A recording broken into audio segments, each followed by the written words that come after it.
لوگ اللہ کی کتاب سے ان آیتوں اور ہدایتوں کو جو اس نے نازل فرمائی ہیں چھپاتے اور ان کے بدلے تھوڑی سی قیمت یعنی دنیاوی منفعت حاصل کرتے ہیں، وہ اپنے پیٹوں میں محض آگ بھرتے ہیں۔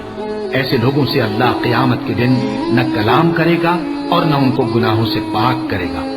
اور ان کے لیے دکھ دینے والا عذاب ہے۔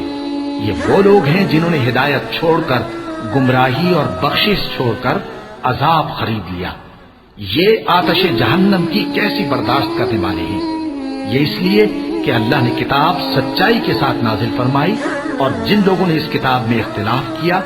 وہ ضد میں آ کر نیکی سے دور ہو گئے ہیں۔ نیکی یہی نہیں کہ تم مشرق و مغرب کو قبلہ سمجھ کر ان کی طرف منہ کر لو، بلکہ نیکی یہ ہے کہ لوگ اللہ پر اور روز آخر پر اور فرشتوں پر اور اللہ کی کتاب پر اور پیغمبروں پر ایمان لائے، اور مال باوجود عزیز رکھنے کے رشتہ داروں اور یتیموں اور محتاجوں اور مسافروں اور مانگنے والوں کو دیں، اور گردنوں کے چھڑانے میں خرچ کریں، اور نماز پڑھیں اور زکوٰۃ دیں، اور جب عہد کر لیں تو اس کو پورا کریں، اور سختی اور تکلیف میں اور جنگ کے وقت ثابت قدم رہیں۔